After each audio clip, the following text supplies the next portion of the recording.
अस्सलाम वालेकुम दोस्तों, कैसे हैं आप सब। मैं ज़बीना फ़याज़ एक बार फिर आपके साथ मैं शुरू कर रही हूँ असीर हिज्र पार्ट 12। वो अपने कमरे के पिछले दरवाजे से बाहर पिछले लॉन में मौजूद था। काफ़ी सुकून था यहाँ। लॉन कम और फूलों और सब्जियों का बाग ज़्यादा लगता था।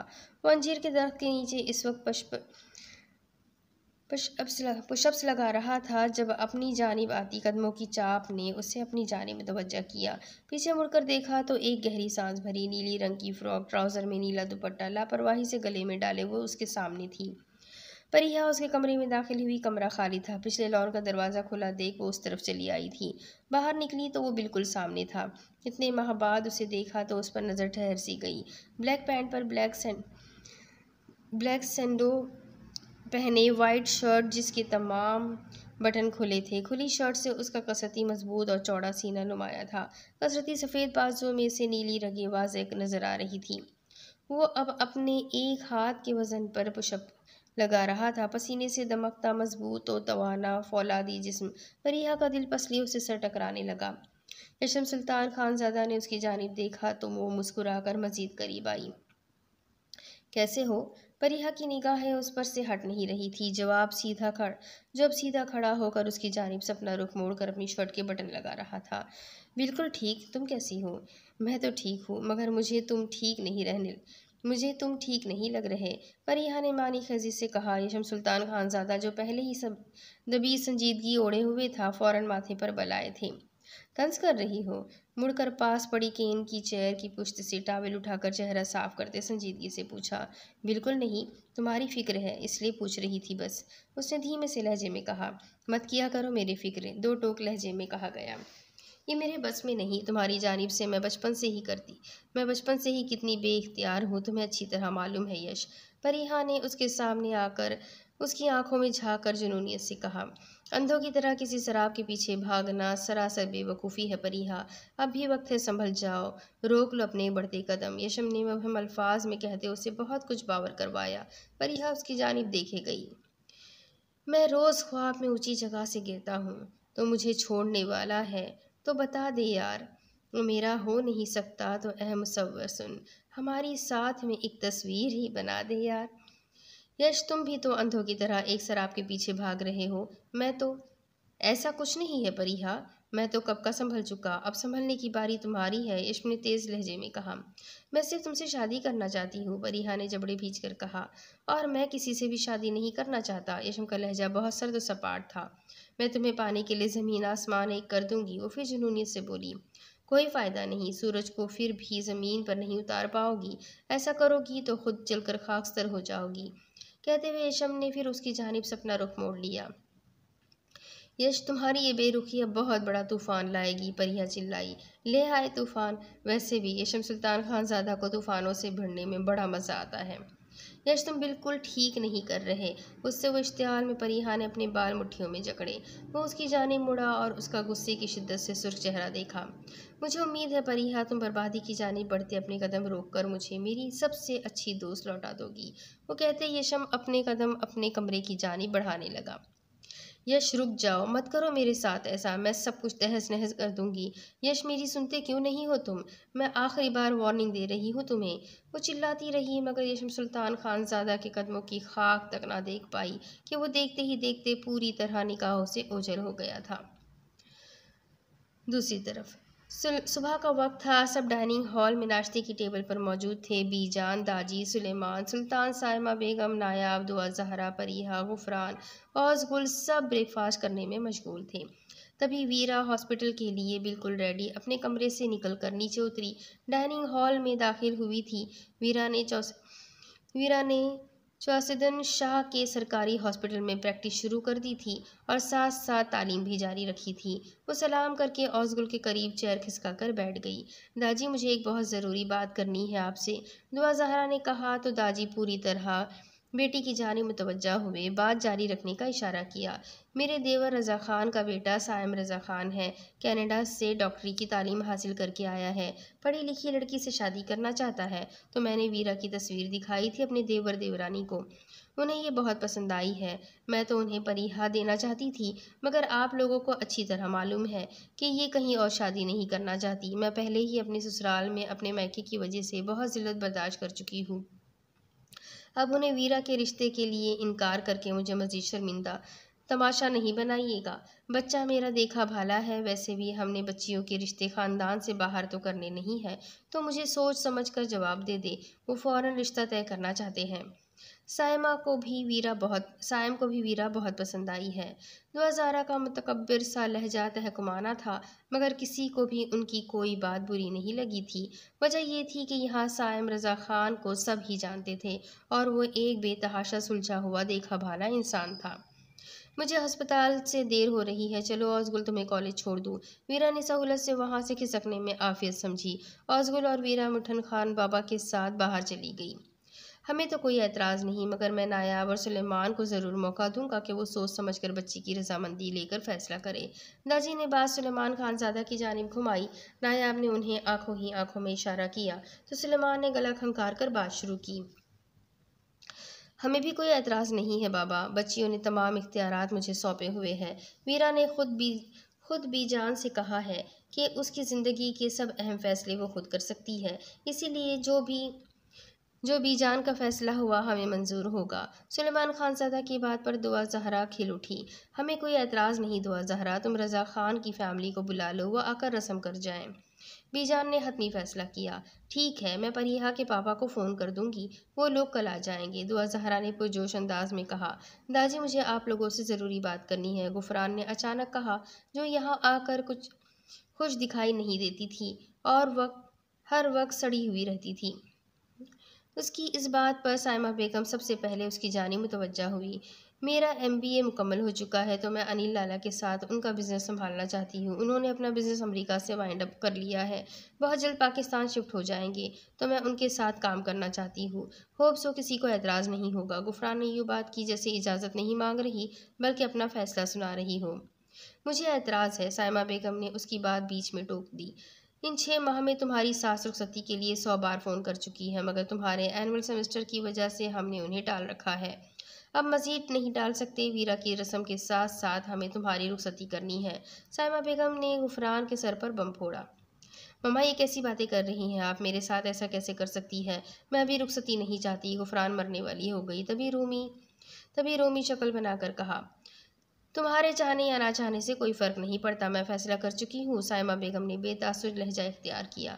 मम्मा, आपको नहीं लगता इस हवेली में बड़े बड़ों की शादी होनी चाहिए? अरीब लाला, यश लाला, अनिल, इनकी शादी क्यों नहीं हो रही? पहले हम ही क्यों? उसकी बात से बगावत की बू आई थी। तभी अपने बाप के सामने सुल्तान खानज़ादा ने नागवारी से बेटी को देखा और अब की बार सुल्तान खानज़ादा उसकी जानिब मुतवज्जा हुए थे। तुम शायद भूल गई हो, हमारी ख़ानदानी रिवायत है कि पहले घर से बहनें बेटियां रुखसत होती हैं। वैसे भी येशम, अनील और अरीब अपना फ़ैसला खुद कर सकते हैं, लेकिन इस घर की बेटियों को ये इख्तियार नहीं दिया गया। उनकी किस्मत का फ़ैसला अब भी दाजी और बीजान करेंगे। बाप, सुल्तान खानज़ादा के लहजे में कुछ तो था कि गुफरान को चुप होना पड़ा, मगर वो जल्द ही ब्रेकफास्ट करके टेबल से उठ गई। बाकी सब बड़े अहम बातों में मसरूफ़ हो गए। गुफरान आकर अपने कमरे में बंद हुई और बुरी तरह अपनी कनपट्टियां सहलाने लगी। एक तो यहाँ आकर अजीब सी घुटन महसूस हो रही थी। मशीकी लिबास कैरी करना मुश्किल लग रहा था। वह एडजस्ट नहीं हो पा रही थी। वो तो आज़ाद फ़िज़ा का पंछी थी जिसे ये पाबंदी या ये रोक टोक जहर लग रही थी। वो तो यहाँ से चले जाना चाहती थी, मगर उसे तो ज़िंदगी भर के लिए कैद में डालने का फ़ैसला किया जा रहा था। ऊपर से पूरी ज़िंदगी उस नापसंदीदा तरीन शख्स को उस पर मुसल्लत करने की बात हो रही थी। वो उस मौलवी टाइप अजीब आदमी से नफ़रत करती थी, बेतहाशा नफ़रत। वो क्या करे? कोई हल सुझाई नहीं दे रहा था। तब फ़ोन उठाया। हेलो डार्लिंग, बराक ने फ़ोन उठाकर बेबाकी से कहा। कब आ रहे हो तुम लोग? गुफरान ने बेचैनी से पूछा। कल ही, आगे से तसल्ली बख्श जवाब आया। ठीक है, मैं वेट करूंगी, गुफरान ने कहते हुए फ़ोन रखा और गहरे गहरे सांस भरने लगी। ओज़गुल अपने मोबाइल फ़ोन में मसरूफ़ थी और वीरा गाड़ी से बाहर के मनाजिर में खोई हुई थी। आंखें बार बार नम हो जाती, खुद पर कड़े पहरे बिठा रखे थे। दिल को बहुत मुश्किल से समझाया था। 6 माह हो गए थे अपनी तमाम हसरतों पर मातम करते। कभी कभी तो दिल में होक सी उठती, यूँ महसूस होता जैसे कि वो किसी तकलीफ में है। ख्वाब से अक्सर एक झटका खाकर उठ बैठती, जैसे उसने बहुत बेकरार होकर उसे पुकारा हो। ख्वाब में वो उसे खुद को पुकारता और आवाज़ें देता दिखाई देता था। दिल की सुनकर जिल्लत उठाई थी, इसीलिए अब कभी दिल की ना सुनने की कसम खाई थी। लैंडलाइन पर बात करने से मना करने के बाद अनिल ने उसे फिर कभी फ़ोन करने या किसी किस्म का राब्ता करने की कोशिश ही नहीं की थी। तभी एक दिन जब बीजान उसके बालों में नारियल के तेल की मसाज कर रही थी, बीजान और नायाब को बड़े वाज़ेह अल्फाज में कहा कि आइंदा उसकी ज़िंदगी के तमाम छोटे बड़े फ़ैसले करने का उन्हें पूरा इख्तियार है। ब्राउन फ्रॉक पैजामे के ऊपर ब्राउन शॉल ओढ़े वो इस वक्त बाहर के मनाजिर में पूरी तरह गर्क थी। कंधे से 10 इंच नीचे तक घने हल्के करली ब्राउन बाल पोनीटेल में मकीद थे और सोचों का महूर एक शख्स था जिसे भुलाने के लिए उसने एड़ी चोटी का जोर लगा दिया था, जिसमें कुछ कामयाब भी हुई थी शायद। वो दोनों इस वक्त यशम के फार्म हाउस में मौजूद थे। यशम सुल्तान खानज़ादा की उंगलियां तेज़ी से लैपटॉप पर कुछ टाइप करने में मसरूफ़ थी। 6 माह से अंडरग्राउंड में हम लोग, मुझे तो लगता है मुजरिम वो लोग नहीं है, हम लोग हैं जो बुराई से छुपते फिर रहे हैं। This is ridiculous. Areeb Suleman Khanzada ने इंतहाई बेजारी से मुंह में इलायची चबाते दांत पीस कर कॉल पर बात की और गुस्से में फ़ोन रख दिया। यशम ने एक नज़र उसे देखा और अफसोस से नफ़ी में सर हिलाया। पेशेंस रखो यार, कुछ दिनों की बात है। यशम की निगाहें लैपटॉप की स्क्रीन पर जमी हुई थी। व्हाट द हेल, ये पाकिस्तान का कानून है या मछली बाजार? इन काली भेड़ियों के खिलाफ पुख्ता सबूत है हमारे पास, जो इतने ऊंचे ओहदों पर बैठकर मुल्क को खोखला कर रहे हैं, और उल्टा हम यहाँ छुप कर बैठे रहें। वाह, वेरी गुड, ग्रेट। उस आदम बेजार शख्स का दिमाग हमेशा की तरह अपनी जगह से थोड़ा खिसक गया था। तभी चीफ के इतने लंबे लंबे लेक्चर देने पर भी ख्वामख्वाह जल कुड़ रहा था। अभी इस सब में वक्त है। अरीब सुलेमान खानज़ादा चीफ सही वक्त का इंतज़ार कर रहे हैं। अभी वो लोग पावर में हैं। सबूत मिटाना उनके लिए कोई मुश्किल बात नहीं होगी। यशम ने फिर से उसे समझाने की कोशिश की। ये देखो उसकी हिम्मत कितनी बढ़ गई है। यशम ने लैपटॉप अरीब की जानिब बढ़ाया तो उसने एक नज़र स्क्रीन की जानिब देखा और बुरी तरह अपने लब दांतों तले कुचले। बाबा को फ़ोन मिलाओ, अरीब ने कहा। उनसे बात तो पहले ही हो चुकी थी, मगर अब तफसील मालूम करना बाकी है। यशम ने मखसूस नंबर से अशरफ कमाल को फ़ोन मिलाया, जो दूसरी बेल पर रिसीव कर लिया गया था। अस्सलाम वालेकुम बेटा, कैसे हो? अशरफ कमाल ने मीठे लहजे में मुखातिब किया। वालेकुम अस्सलाम, मैं बिल्कुल ठीक हूँ बाबा। बाबा, मैंने उस दिन आपसे बात की थी कि मुझे सच्चाई का कुछ कुछ अंदाज़ा है। अब आपके मुंह से सुनना चाहूँगा। तफसील से बताएं, उस दिन क्या हुआ था? यशम ने बेहद नरमी और एहतराम से पूछा। उस दिन जब वो गुंडादारा घर आया तो मेरे साथ मारपीट की, जिसके नतीजे में मैं ज़ख्मी हो गया। आज़ाद मुझे हॉस्पिटल ले गया। मैं उस गुंडे से कभी खौफजदा हुआ ही नहीं था, कि मैं अच्छी तरह जानता था कि आज़ाद उससे खुद ही निमट लेगा। मैं तो जब हॉस्पिटल में था तो मुझे मरहम पट्टी के लिए एक कमरे में ले जाया गया। वहाँ पर एक डॉक्टर मास्क लगाए मेरी मरहम पट्टी करने लगा, लेकिन कुछ ही देर में उसने अपना मोबाइल निकालकर मेरी आंखों के सामने लहराया। मोबाइल की स्क्रीन पर बिल्कुल साफ सोहन की लाइव वीडियो नजर आई, जिसमें वो कॉलेज के ग्राउंड में बैठी किसी से बात कर रही थी।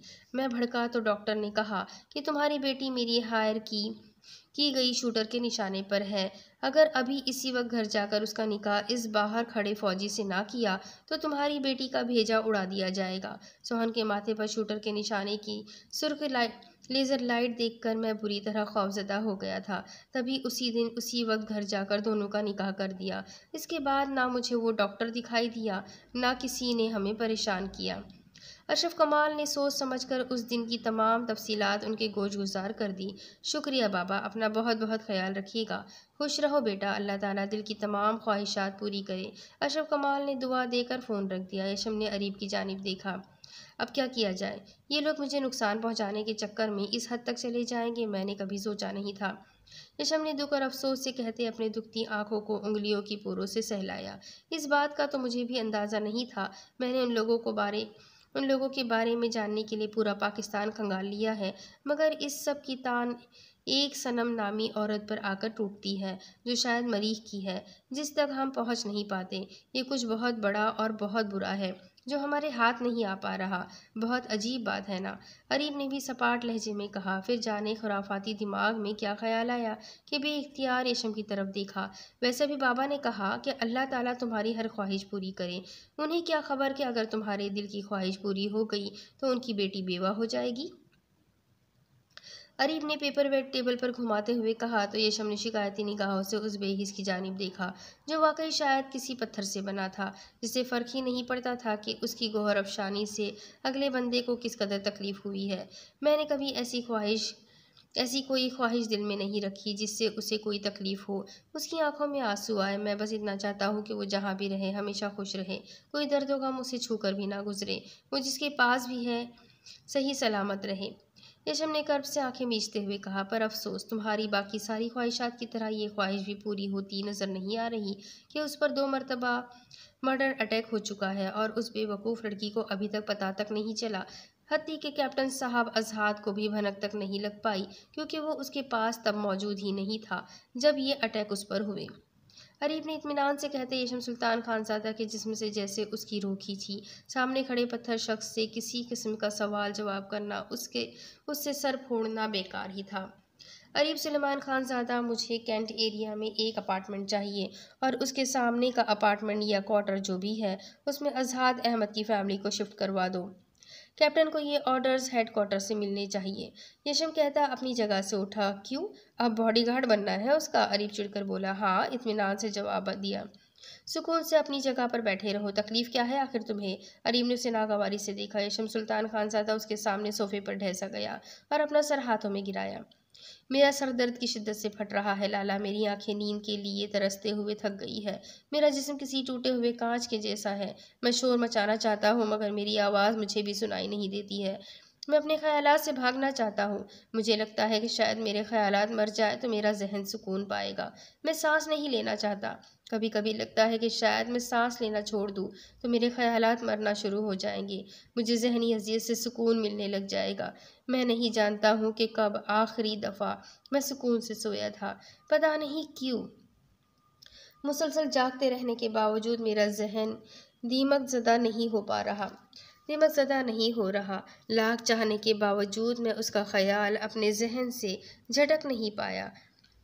अब अगर ऐसा ही है तो ऐसा ही सही। मैं अपनी आखिरी सांस तक उसका रहूँगा। मैं जानता हूँ ये ठीक नहीं, ये कि एक झलक देख कर गुजारा, एक झलक देखना भी अमानत में ख़यानत होगी, मगर अब ज़िंदा रहने के लिए मैं ये ख़यानत करना चाहता हूँ।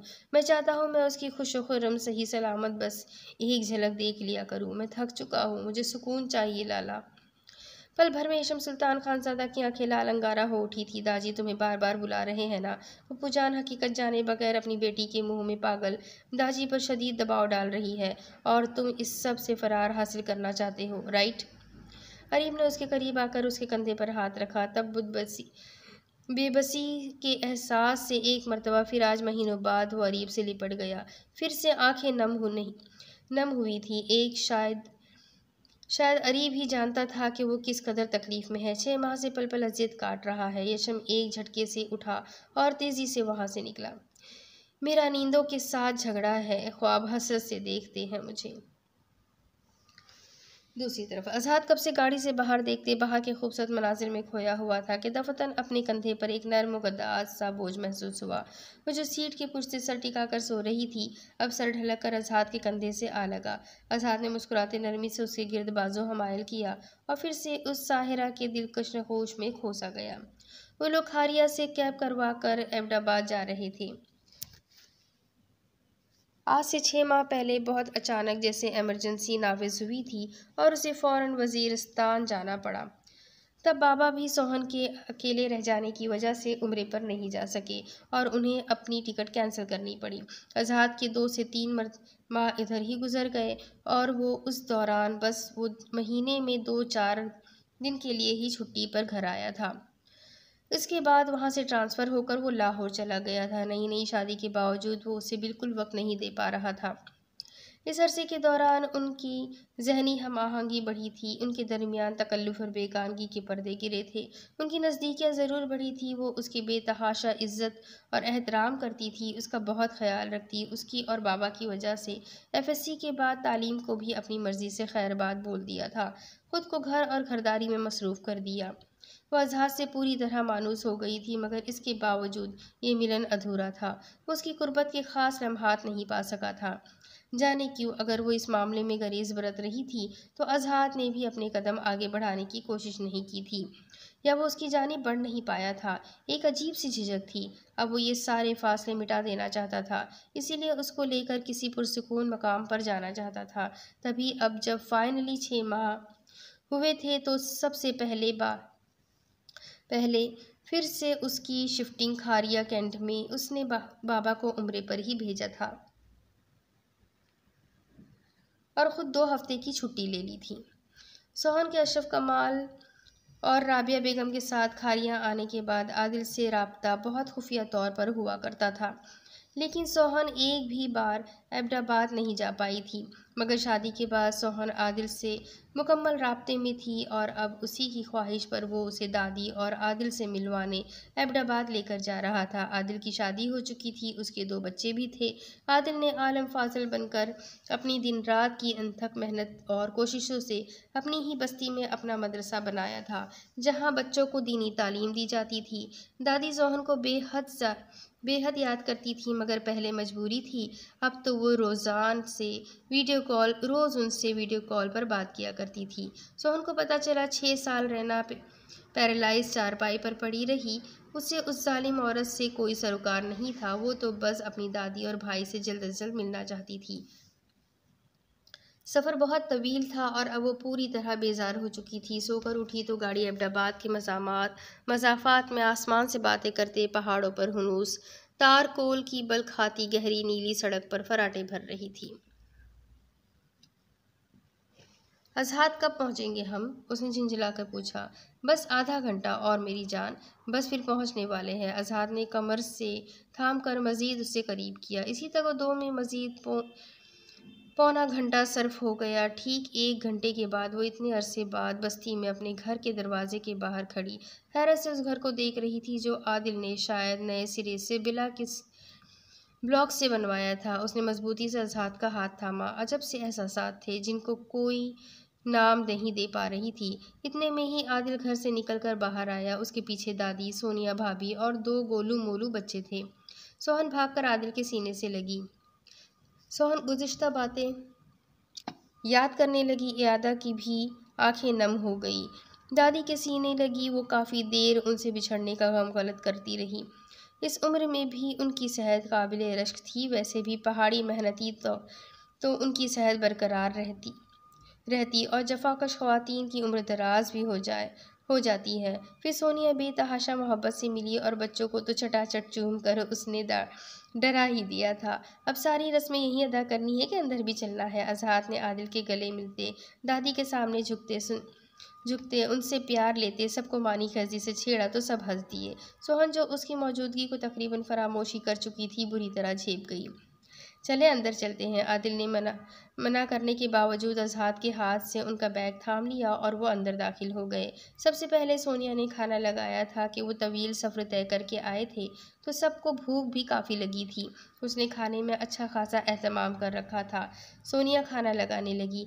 लाइए भाभी, मैं आपकी मदद कर देती हूँ। सोहन किचन में आई तो मुस्कुरा दी।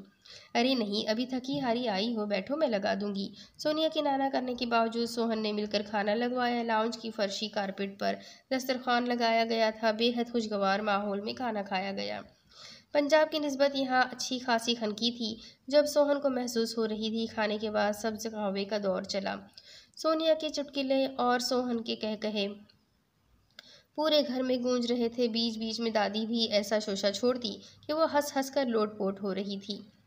इस खुशगवार माहौल में अजीब सी बेजारियत उस वक्त फैली जब चरर चरर की आवाज़ लाउंज की जानिब आती सुनाई दी। ये व्हील चेयर के पहियों की आवाज़ थी, जो कानों को काफ़ी चुभती महसूस हुई।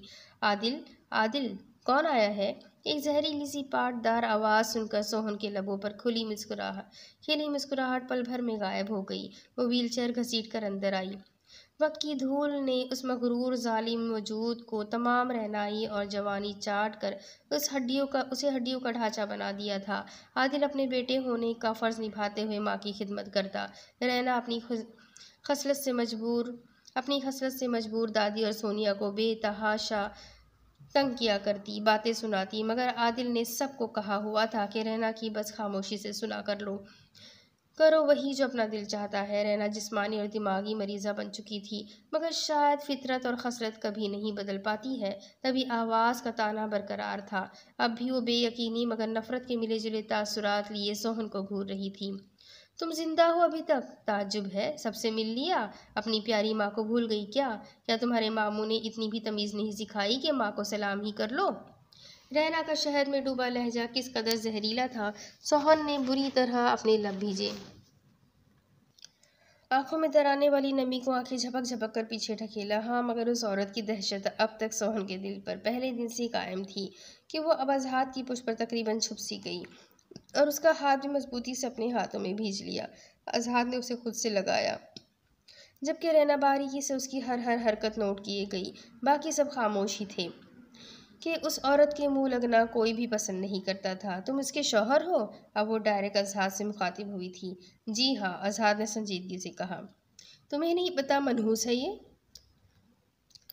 खूबसूरत डायन या बला है कोई, जिसके साथ रहती है उसे खा जाती है। बचपन में अपने माँ बाप को खा गई। अभी कुछ दिन पहले तुम्हारी माँ की मौत का सुना। यकीनन उसे भी इसकी नहवस ले डूबी होगी।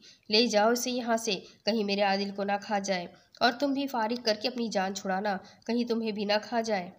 रैना के एक एक लफ्ज़ पर अज़हात के चेहरे का रंग मुतग़य्यर हुआ था, बल्कि वहाँ बैठे हर फर्द का रंग उड़ गया था। सोहन अपने मुंह पर सख्ती से हाथ रखकर बुरी तरह रो रही थी। अज़हात ने उसे अपने हिसार में लिया और सर्द सपाट चेहरा लिए आदिल की जानिब देखा। माँ, संभल कर बात करे, जाइए अपने कमरे में। आदिल ने लाल भभू का चेहरा लिए अपने लहजे को हतमी अलमकान धीमा रखने की नाकाम कोशिश की। जाने कुछ लोग दूसरों को क्यों खुश नहीं देख सकते, खास कर रैना जैसे लोग। तुम्हें पता है बदकिरदार थी इसकी माँ, किसी के साथ मुँह काला किया था, तभी अबीद के हाथों मारी गई थी। ये भी माँ जैसी ही होगी। ये तो 12 साल की उम्र में यहाँ से किसी के साथ भाग गई थी। बस कर दे माँ, बस कर दे। रहना के मजीद जहर उगलने पर आदिल तैश में उनकी जानिब बढ़ा तो उसे बीच में अपनी बात अधूरी छोड़नी पड़ी। अब अगर आपने एक लफ्ज़ भी अपने मुँह से निकाला तो मैं हर लिहाज भूल जाऊंगा। ये तो आप भी अच्छी तरह जानती हैं, और ये पूरी दुनिया भी, कि कौन बदकिरदार था, कौन पाकीज़ा, किसने क्या था, सबको मालूम है। कोई भी नहीं भूला है। हिना अम्मी और बाबा अच्छी जगह है, हम बुरी जगह। उन्होंने जो किया वहाँ हिसाब दे दिया होगा। फिक्र तो उनकी करनी चाहिए जिनको अल्लाह ताला ने दूसरों के लिए इबरत का निशान बना रखा है, जिन्हें ना आसमान कबूल कर रहा है ना ज़मीन कबूल कर रही है। आदिल ने लहजे में कहा। वो औरत आग बगोला हुई। तुम्हारा क्या मतलब है कि मैं लोगों के लिए इबरत का निशाना बनी हुई हूँ? रहना अब अपने बाल नोच नोच कर बुरी तरह चीखने चिल्लाने लगी। आदिल उनकी व्हील चेयर घसीट कर उनके कमरे में ले गया। माहौल पर अफसरदगी छा गई थी। अरे तुम क्यों रो रही हो? ये पागल औरत तो यूं ही हमें भी बकवास करती ही रहती है। इसकी बकवास पर गौर कर रही हो? अफसोस की बात है। दादी ने सोहन को घर को कहा। अजहात उसे लिए उनके तैयार किए गए कमरे में चला गया। सोहन की आंखें खैरा हुई थी। आदिल ने उन्हें एक सरप्राइज़ देने का कहा था। वो उन्हें अपनी छोटी सी गाड़ी में ठंडियानी लेकर आया था, जहाँ से हिना और अबीद ने अपनी नई ज़िंदगी का आगाज़ किया था। ये एक कनाल की जगह पर बना 2 कमरों का मकान और 4 दीवारी। ये ज़मीन अबीद का, ये घर सोहन के नाम था, जो उसने आदिल के हवाले कर दिया था। इतने सालों में आदिल ने उसे अपनी ज़ाती जमा पूंजी से एक छोटे से गेस्ट हाउस में बदल दिया था, जिसे टूरिस्ट रेंट पर लेते और अच्छी खासी कमाई भी हो जाती थी। ये बहुत खूबसूरत है लाला। सोहन बहुत खुश थी। लकड़ी पत्थर के इम्तजाज की बनी छोटी सी डबल मंजिला इमारत, सामने खुला लॉन में 2 जगह बैठने की जगह और झूले लगाए गए थे। अनार, अंजीर और गुलाब के पौधों से सजा लॉन, इस सब ने उन्हें बहुत मिसमराइज किया था। सोहन बेहद खुश थी।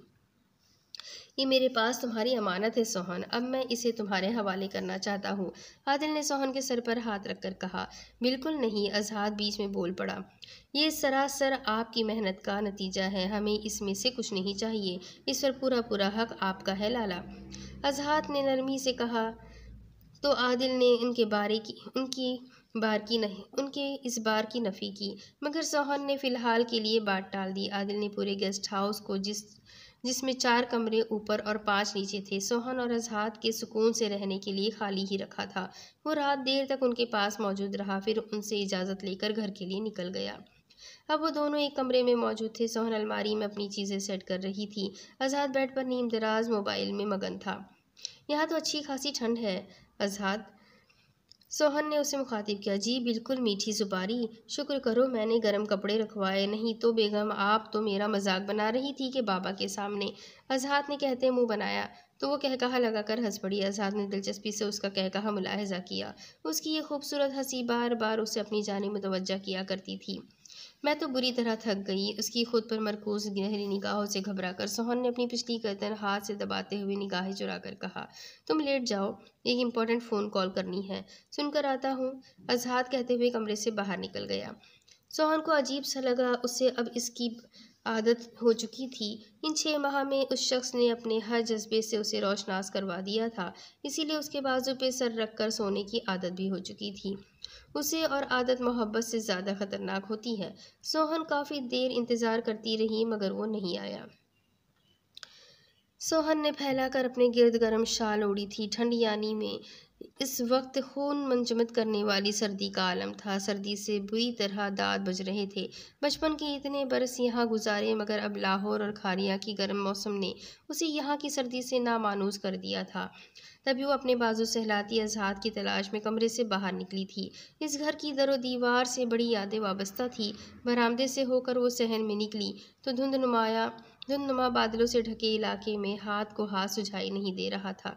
फिर भी वो आगे बढ़ी तो वो नीचे ढलान पर बने छोटे से बाग में रखे झूले के पास पैंट की पॉकेट्स में हाथ डाले खड़ा जाने कौन से गैर मर्री नुक्ते को घूर रहा था।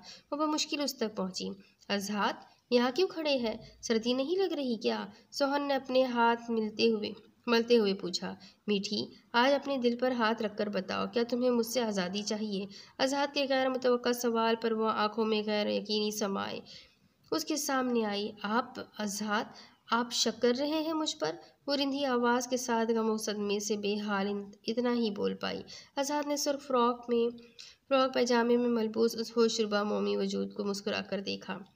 अहमकाना बात, कोई भला अपने वजूद के हिस्से पर कैसे शक कर सकता है? वो उसके सर पर एक चपत रसीद करता जाकर झूले पर विराजमान हुआ। वो भी फौरन झूले पर जाकर बैठी। तो आपने फिर ऐसे क्यों कहा? उसे तसल्ली नहीं हो रही थी, तभी बेवकरारी से पूछा। तुम्हारा ये ग्रेज मीठी, ये ग्रेज मुझे मेरी जान ले लेगा अब, और मैं ज़बरदस्ती खुद को तुम पर हरगिज़ मुसल्लत नहीं करना चाहता। अजहात ने उससे निगाहें मिलाई बगैर धीमे से लहजे में बेबसी से कहा तो सोहन ने लब भींचते अपना रुख उसकी जानिब से फेर लिया। वो बुरी तरह अपनी उंगलियां चटखाने लगी। इसका मतलब अब एक वफाशुआर, फर्माबरदार और नेक सीरत बीवी का फ़र्ज़ निभाने का वक्त आ चुका था।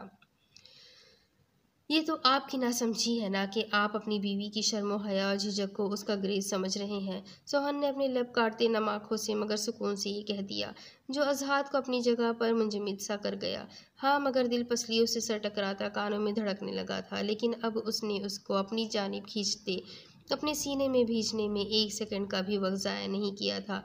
उसकी इस अमल पर सोहन ने घबरा कर उसके सीने में मुँह छुपा लिया था। पता नहीं क्यों मुझे तुमसे इस कदर मोहब्बत है मीठी कि मेरा दिल करता है तुम्हें बाहों के घेरे में लिए मुकम्मल तरीके से अपनी रूह में जज्ब कर लूँ।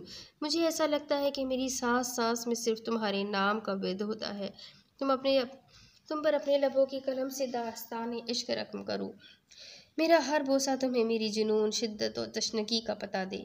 जज्बों से चूर बोझल लहजे में लहजा था जो ठिठरा देने वाली सर्दी से बेहाल थी। अब माथे पर नन्ही नन्ही पसीने की बूंदें चमक उठी।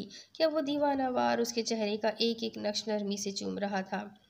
अजहात, आप? वो घबरा गई, मगर अजहात ने उसे अपनी बाहों में भरा और अपने कदम कमरे की जानिब बढ़ाए। वो कमरे में दाखिल हुआ, दरवाज़ा पैर से ऑटो लॉक किया।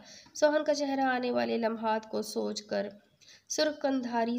अंधारी हो चुका था। उसने बेतहाशा घबरा कर आज़ाद के सीने में अपना चेहरा छुपा लिया। आज़ाद ने उसे बेड पर नरमी से लिटाया और उसके माथे पर एक गर्म बोसा दिया।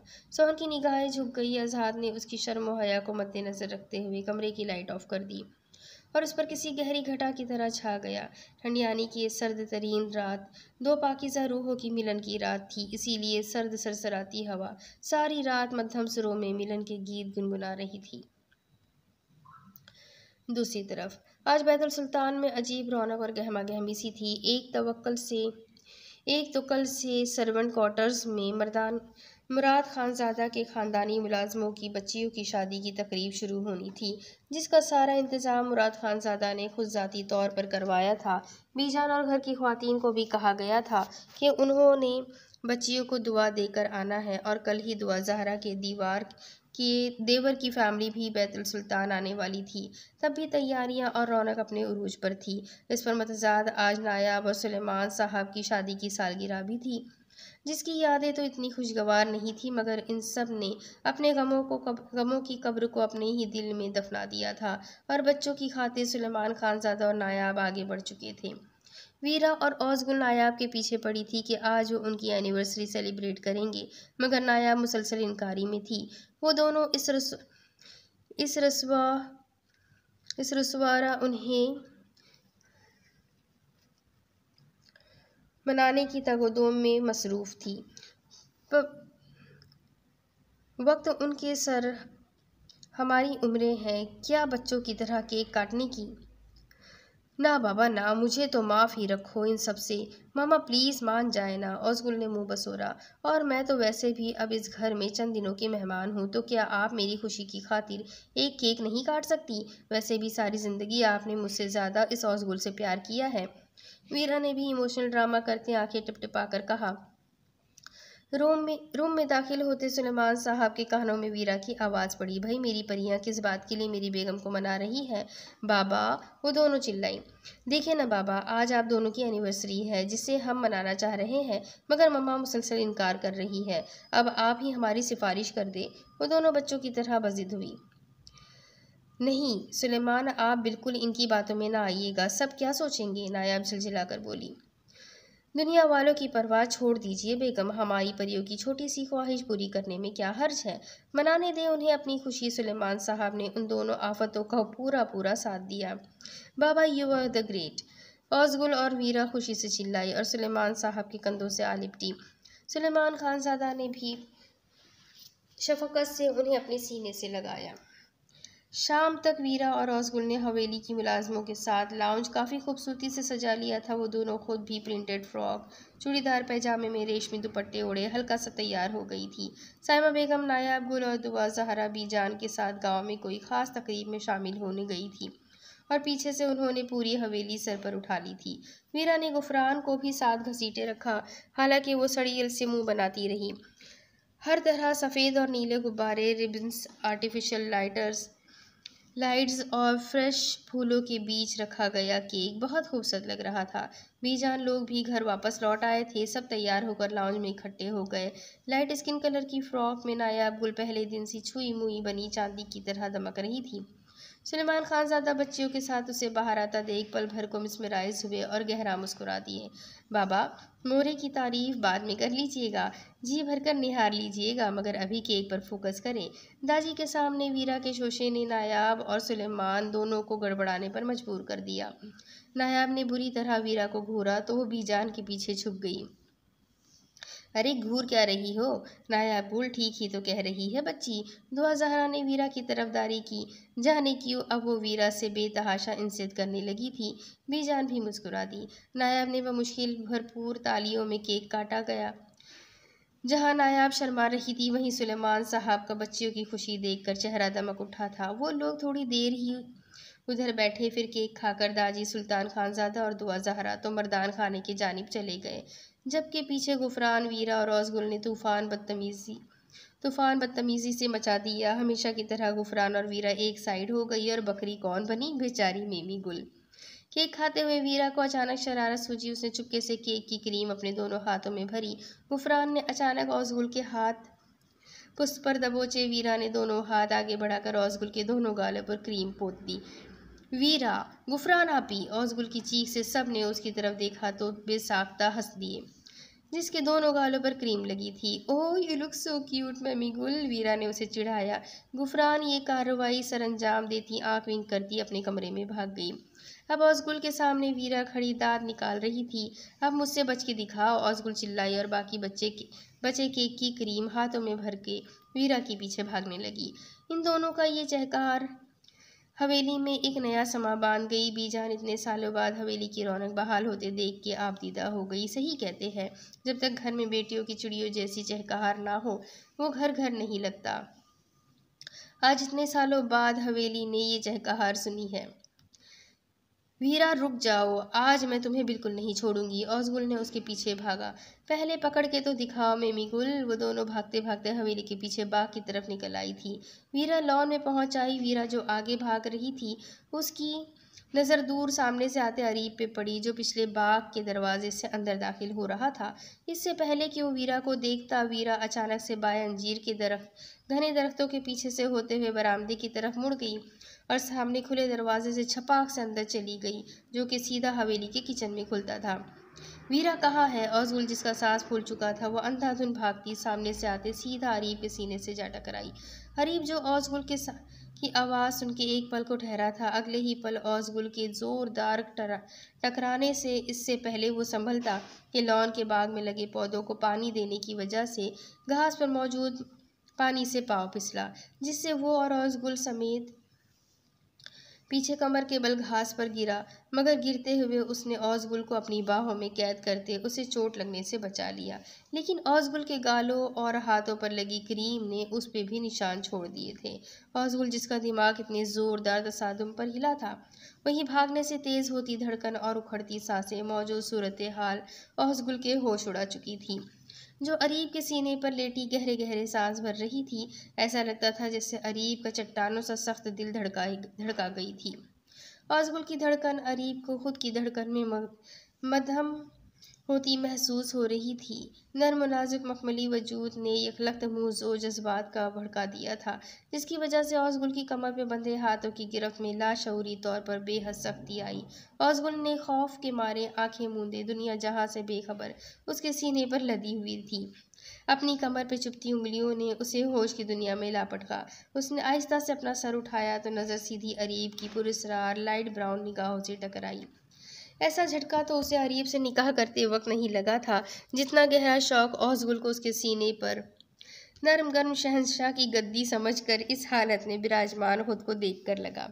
छोड़े मुझे। औसगुल के मुँह से आवाज़ निकलने से इनकारी हुई। छोड़ने के लिए थोड़ी पकड़ा है मेमी गुल। वो जो उस पे से उठने लगी थी अरीब के झटका देने पर फिर उसके सीने पे गिरी। शाम के गहरे साए बाग में शोर मचाते झींगर पर मतजात उस जिनका खौफ के साथ मेमी गुल को अपना चेहरा भाप छोड़ता महसूस हुआ। प्लीज़।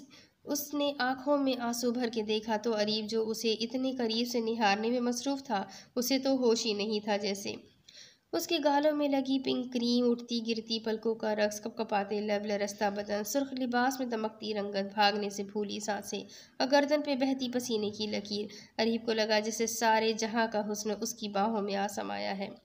दिलो दिमाग अपने महूर से हटते हुए महसूस हुए। उसकी धड़कन खुद की धड़कन में धड़कती नई कहानी बनने लगी थी। एहसासात में तब्दीली आने लगी थी। सीने पे गिरने से मेमी गुल का दुपट्टा उसकी गर्दन से फिसला था, जिससे उसकी गर्दन की कॉलर बोन से जरा नीचे बने 3 इकट्ठे भूरे तलों पे आज उसकी नज़र ठहरी थी। एकदम उनसे शदीद रकाबत महसूस हुई। आज पहली बार उसे अपना दिल अपने मरकज से हिलता महसूस हुआ। हलक में जैसे कांटे उगाए थे, वो पूरी तरह औसगुल में गुम हो रहा था कि उसकी नहीब सी आवाज़ उसे होश की दुनिया में वापस लाने पर आमादा हुई। कोई देख लेगा, प्लीज़ छोड़े न मुझे। वो जो इतनी देर से उसमें गुम था, एकदम औसगुल की आवाज़ से होश में आया। अरीब ने अपने मुँह जज्बात पर गहरा बंद बांधा और एक गहरी सांस भर के उस पर गिरफ्त ढीली की और उसे खुद से हटाया। वो भी तेज़ी से उठकर खड़ी हुई। उठकर खड़े होते उसने औसगुल का बाजू जकड़ा, जो वहाँ से भागने को पर तोल रही थी। अरीब के बाजू पकड़ने से वो एकदम उसके बेहद नज़दीक हुई। इतनी जल्दी क्या है जाने की मिमी गुल, ये जो मुझे ब्यूटी क्रीम लगाई है ये कौन साफ करेगा? अरीब ने संजीदगी से कहते उसकी तवज्जो अपने चेहरे के ऊपर और शर्ट पर करवाई। तो अजगुल की नज़र उसके चेहरे पर पड़ी जहाँ गिरते हुए उसके हाथ अरीब के गालों पे टच हुए थे, जिससे दोनों गालों पर और उसकी शर्ट पर क्रीम के नक्श निगार बन गए थे। मैं कैसे साफ करूं? औज़गुल मिनमिनाई। आप मुंह धो लीजिए ना प्लीज़।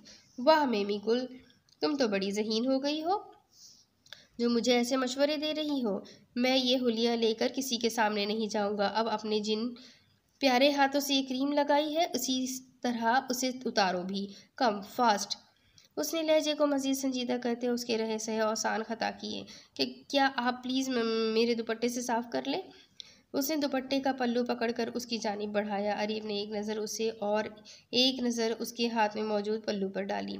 ओह कम ऑन मिमी गुल, तुम्हें लगता है मैं तुम्हारी बात मानूंगा? हरी अब इसे जल्दी साफ करो, वो घुर्राया।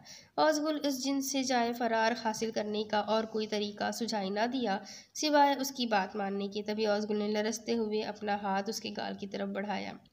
जैसे ही उसकी उंगलियां उसके बियर्ड वाली गाल से टकराई, औज़गुल के पूरे वजूद में एक स्पार्क सा हुआ। इससे पहले वो अपना हाथ फौरन वापस खींचती, अरीब ने उसका हाथ पकड़ के अपने गाल पर सहलाया, जिससे उसे मजीद करंट सा लगता महसूस हुआ। वो उसकी एटीट्यूड से बेतहाशा घबरा रही थी, जिसके अमल में नरमी मगर आंखों में अजीब सी पुरस्रारियत सी थी।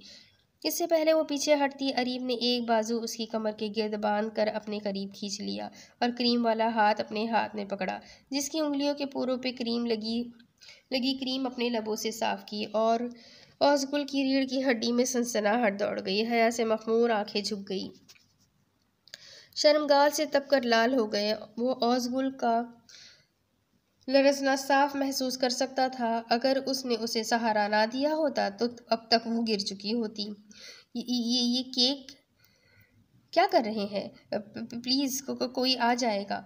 अरीब उसकी बात नज़रअंदाज करके उसके चेहरे की तरफ झुका, उसकी सांसें अपने चेहरे से महसूस करते। औज़गुल अपनी आंखें सख्ती से मीच चुकी थी, जबकि अरीब पे तो आज औज़गुल का नशा सर चढ़कर बोल रहा था। आहिस्ता से उसके गालों पे लगी क्रीम भी अपने लबों से चुन लिया। ये वो सिसकी, अरीब की ये नरमी, ये अंदाज उसकी नन्ही जान के लिए बहुत भारी था।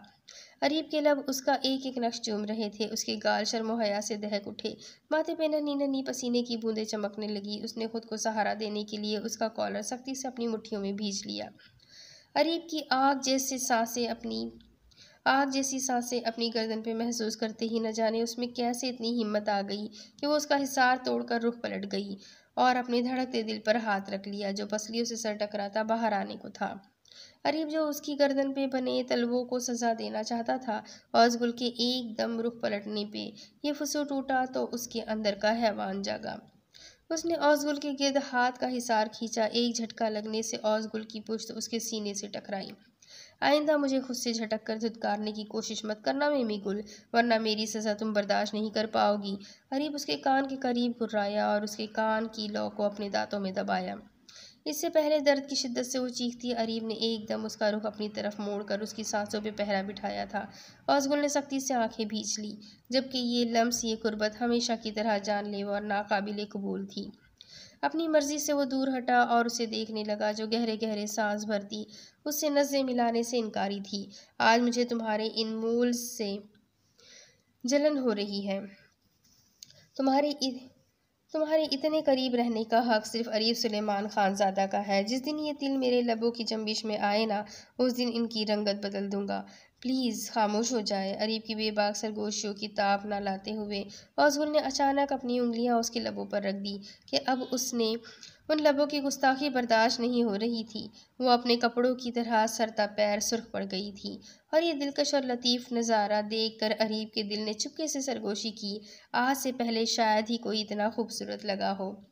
अरीब का दिल तो मज़ीद गुस्ताखियाँ करने पर उकसा रहा था, मगर मेमी गुल की हालत बता रही थी कि अगर वो 2 मिनट भी ऐसे खड़ी रही तो किसी भी पल बेहोश हो जाएगी। अरीब ने उसे अपनी गिरफ्त से आज़ाद किया। औज़गुल फ़ौरन पलटी। ये अचानक रुक जाना पड़ा क्योंकि उसके दुपट्टे का एक सिरा फिर से उस जिन के हाथ में आ गया था। एक बात तो बताती जाओ, ये पेस्ट्री बन के क्यों जॉगिंग कर रही थी? अरीब ने उसके दुपट्टे से अपने चेहरे और शर्ट पे लगी क्रीम साफ करते हुए उसे बगौर देखा, जो इस सवाल पर थोड़ा घबराई थी। वो आज मामा पापा की एनिवर्सरी थी ना, तो इसलिए आज हमने सेलिब्रेट किया। उसको ने लरजती आवाज़ में डरते हुए बताया। उसे पता था कि अरीब उसकी मम्मा को नापसंद करता है। उसने आज तक उससे अपनी मम्मा से बात करते नहीं देखा था। इस नापसंदीदगी की वजह क्या है वो आज तक नहीं जानती थी, इसलिए मुड़कर उसकी तरफ देखने की हिम्मत ना हुई और वहां से भाग गई। उसके दुपट्टे का पल्लू अरीब के हाथ से सरकता चला गया। छनाके से जैसे सारा फसू टूट गया।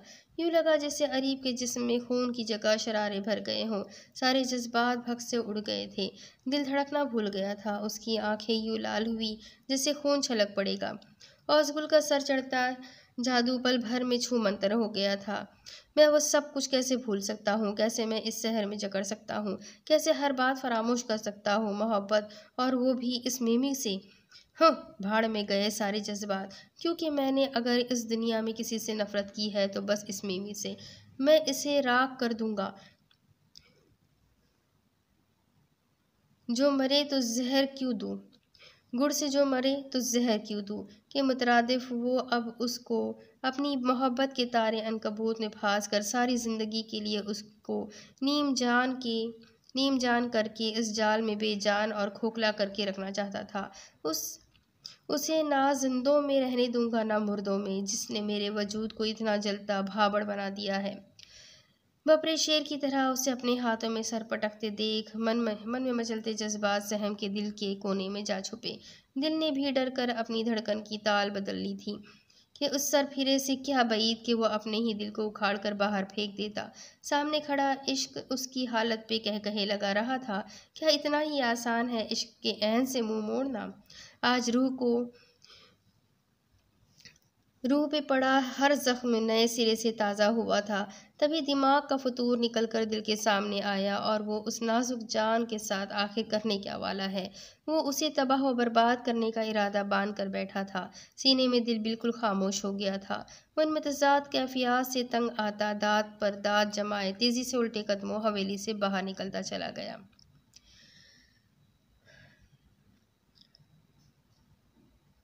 दूसरी तरफ वो पुरस्रार सा कमरा था जिसमें जीरो पावर के सिर्फ बल्ब की नाकाफी रोशनी। वहां बैठे टेबल पर 5 से 6 नफूस के नकोश एक दूसरे पर वाजे करने में बुरी तरह नाकाम हो रही थी।